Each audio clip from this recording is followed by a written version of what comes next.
for the, obviously we had the period from the cup final 6th of May, so the downtime wasn't as long as what it usually would be. We started pre-season middle of June, so that sort of period was really to have the conversation I need to have with the sort of players which we were wanting to work with. But even since then, there's obviously been challenges, players leaving, players bringing in, but very happy to stand here today, first game of the season, with the squad we've managed to achieve. Look, you've got to be realistic, and you've got to be. If I was sat here, I wouldn't be doing my job right and saying, look, we want to challenge for the top spot. But you've got to understand and appreciate how tough this league is going to be this season. There's a lot of teams, yes, which have come up as well, but obviously the teams which have come down as well. It's a real competitive league this year. There's probably a number of, I'd say 10, 12 teams which are all looking and fancy the chances going into this season. So it's all about getting to probably Christmas period. Are you still in the right mix? Are you in and around them sort of player spots? Something which we got caught short on last season, but for us this year, got no crowds about it. I think we will be in that mix come Christmas, and that's when you can really push on. And it's all about at that point, can you get consistent results? Can you grind out them niggly ones which away from home, which can sometimes hurt you? I think you look at the start of the season, it was a polar opposite night and day to where we were the season before. The season before, I think we went unbeaten in the first 9 games, whereas last year, I think we had one win in 10. So it was a very different dynamic to the start of the season last year. But look, that's the nature of non-league. You're going to, on the back of a positive season the season before, the players we had were super, they were brilliant, and they were only going to earn the right to sort of get conversation to go and play higher. So we naturally lost 4 or 5 players going into higher league, which I'm perfectly, a massive advocate of.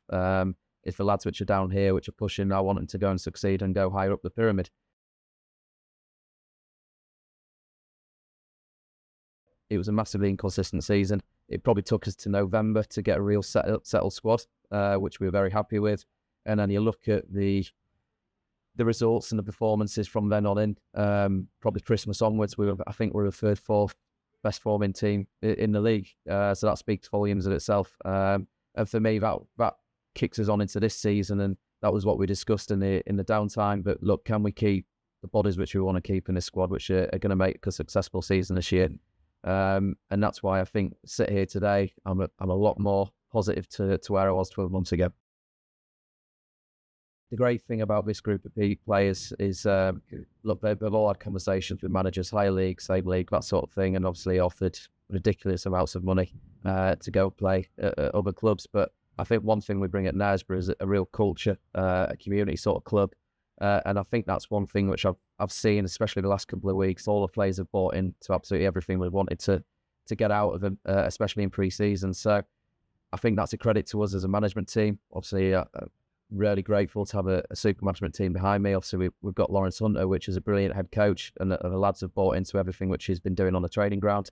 Obviously, myself, Cole Heath, which is obviously our assistant manager, and then Sammy Lambert, who's our head of medical.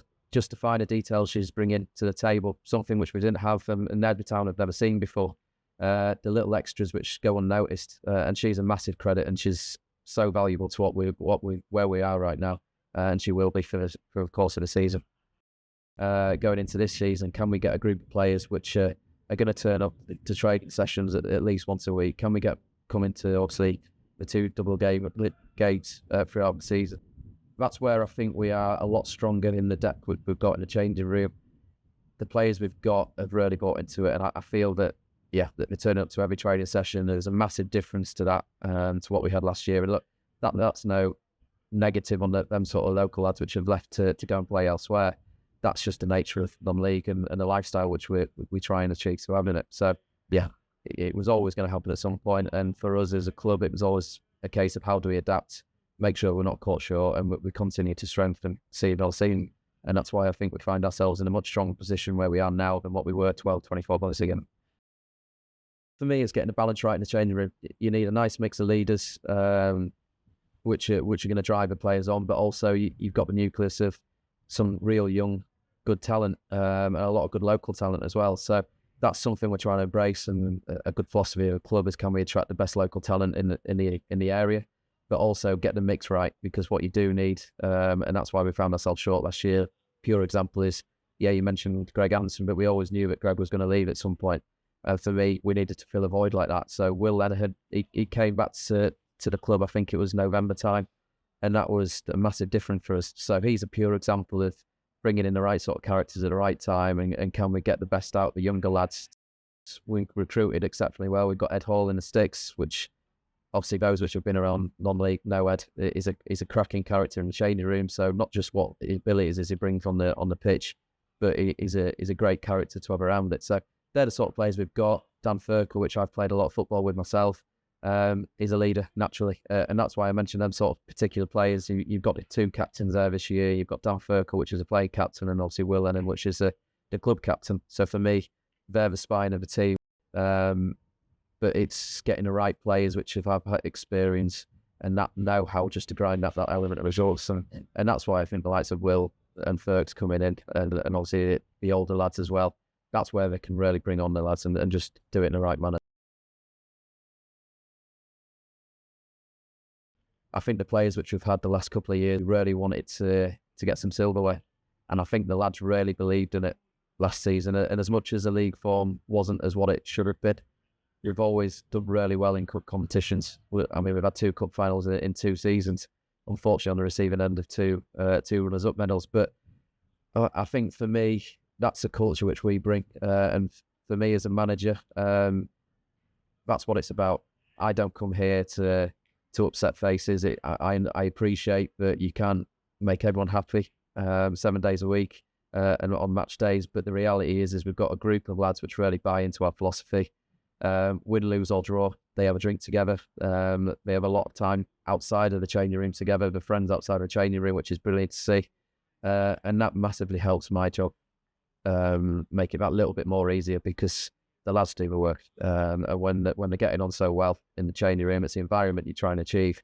And for me, that's the foundations to make a successful team. If you've got that environment and the culture, I think for then on, it's all about how you get them best performing as soon as they step over the white lines. To do that, we've got the lads which have bought into it from minute one. So dedication. Can we get the lads coming to training every week, work on the training ground, and can we produce the goods when it comes to 90 minutes on a Saturday? But yeah, I think all the lads really want to make a success out of this season, and we've seen the attitude with them. And I think there's a real sort of nice bug about the place at the moment that I think we're a bit of a sleeping giant in that respect. I think it'll soon come.